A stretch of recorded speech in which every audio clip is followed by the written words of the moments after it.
Hi everybody, welcome to the channel, Ron Rose PI, story from the case files.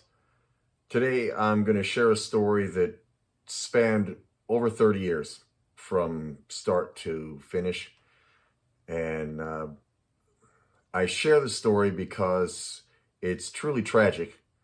And I've never seen in all my 40 years of law enforcement and investigative experience, I've never seen a family suffer such tragedy so quickly and abruptly, and still move forward with a positive attitude. It was truly amazing.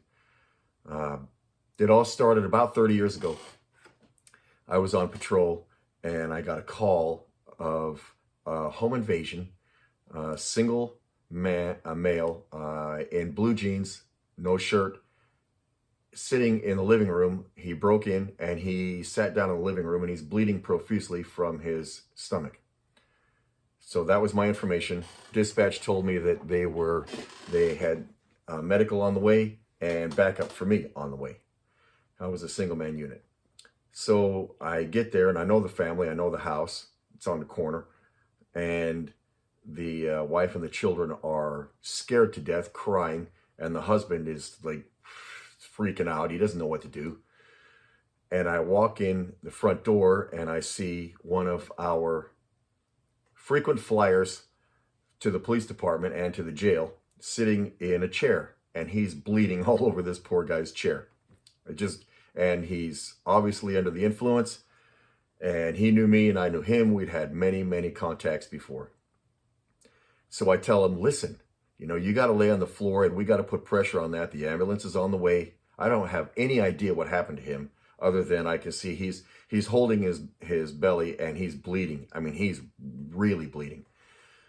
I don't know. And he won't talk to me because he's one of those guys that has nothing to say to the police. And I tell him, we got to get you on the floor and we got to get pressure on that till the ambulance is on the way. So we're going to get you taken care of, but you can't be sitting upright. And the fight's on. He wants no part of me. He wants no part of anything. Fight is on. I finally get him on the floor. I finally get him on his back.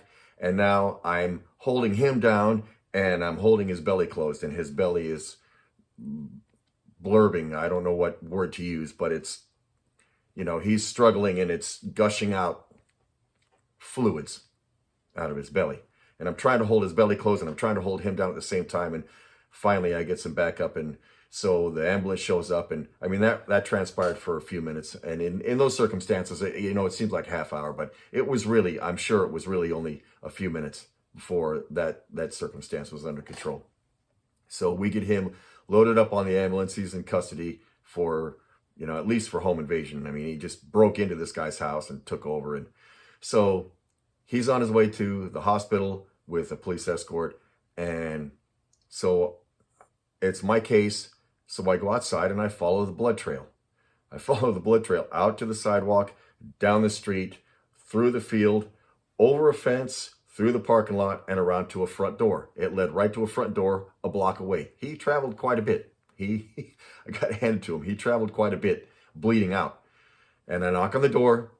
And in the interim, while I'm there wrestling around, the police department gets a call of a sexual assault. So when I tell them where I'm at, the address that I follow the blood to, dispatch tells me, we just got a sexual assault call from that address. Knock on the door. The girl answers the door. She is distraught. She is obviously the sexual assault victim, and she looks like she's about 13 years old. She is just falling apart. So I do my best to get her information, to get somebody from the county over there to settle her down best I can until her parents show up, and it was a mess. I take my information, the social services folks get there, they work with her. I go to the police department and I file my report the best I can. And I'm not even done with my report. And the records clerk tells me there's somebody at the front of the police department at the counter. I go walking up there and it's the girl's brother. And he's a minor. I don't remember how old he was exactly. I think he was about 16 or 17, I think. And he said, you're looking for me. I said, I'm looking for you. Why? And he said, because that guy raped my sister and I stabbed him. Stand-up guy. Stand-up guy. I mean, it doesn't sit well with the badge that I was wearing at the time, but I have to tell you, I had no problem with what he did. It was his sister, and I know I shouldn't say that, but you know what? Hey, people are human beings.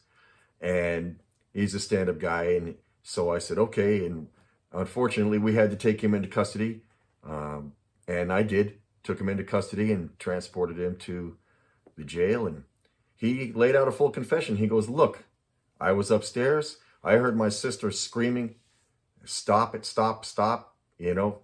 And then she started yelling out for me, he's raping me, he's raping me. He said, so I went downstairs, and on my way, he tried to run out the door, and on my way out, I grabbed a kitchen knife, and he brought the knife with him. He said, I grabbed this kitchen knife, and I stabbed him because he tried to rape my sister, and I have no problem with that. And I understood that. As a police officer, I had a job to do, but I understood it. I did. So he goes to court. He goes through his case, and he gets sentenced, and he does his time. So that case is squashed. The guy that was stabbed, who did the attempted rape, sexual assault, he ends up, I can't remember what he got. I think he got 5 or 6 years in prison, if I remember correctly. It's been a long time. I really don't remember. But he got a few years in prison where he should have been, and he deserved to be there. So this the brother does his time, and he gets out, and he goes back to the house, and he just lives his life. He gets a job, and he's a productive citizen, and he's got no problems.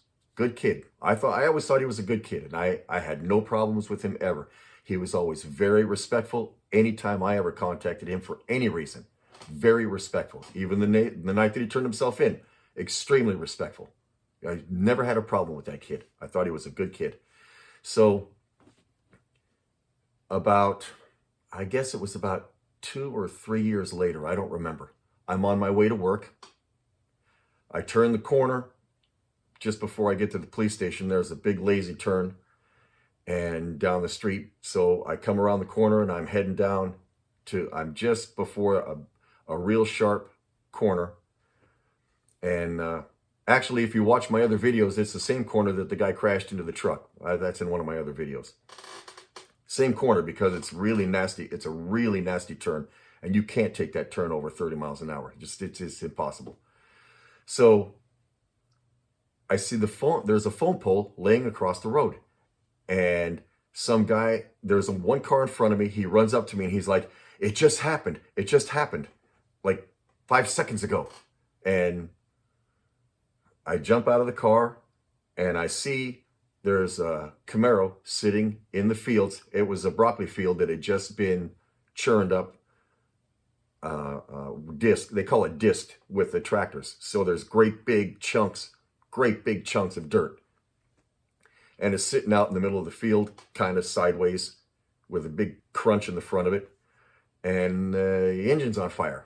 So I go running over there with my pathetic C-cell flashlight, because it's dark and I can't see anything. And I'm on my way to work. I'm on my way to the station. And it was before cell phones. We didn't have cell phones in those days. There was no way to get a hold of anybody. So I go out there, and there's this kid that turned himself in and was a good kid. And he's extricated from the car, and I looked down, and it was dark, and there was so much dust and dirt. I had a hard time identifying him. I checked for his pulse, and he was deceased. And I look in the back seat, and there's a baby seat in the back. Now, my crime scene for the car crash was about 100 feet. I mean, there was pieces of this car everywhere. Alternators and fenders and windows, and I mean, it was just a mess. It was a mess. And I look at the speedometer and it was locked at 90 miles an hour. And it was hard to identify him because when I looked down, his neck was broken backwards. I couldn't really identify. I couldn't see his head because with the way the body was positioned. And anyway, so I'm looking around and looking around and looking around, and I can't find a baby. And I'm really concerned because I can't find a baby anywhere, and I'm looking everywhere. So it turns out there was no baby. He'd borrowed the car, and I couldn't figure out why he didn't negotiate the turn. And that befuddled me for a long, long time. And that was the hardest notification I ever did as a police officer. I had to tell his mother. And his mother that day had just buried her sister. Her sister passed from, I don't remember what it was from. I think it was a long-term illness. So it was, like I said, it was just one tragedy after another, and a good family. That was a good family. It's horrible to even think about something like that happening to a family. But so that was over. That scene was processed, and that was taken care of I thought about it. It's always been on my mind. Why couldn't he negotiate that turn, or what transpired that day or that night? It was a nighttime accident. What transpired? Why didn't he negotiate that turn? It never made any sense to me. And it really befuddled me for a long time, and it bothered me for a long time.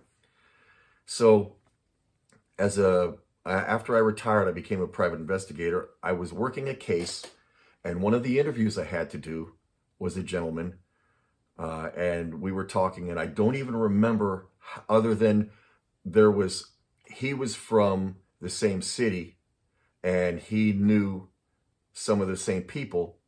So I can't remember exactly how he brought it up, but he brought up that accident.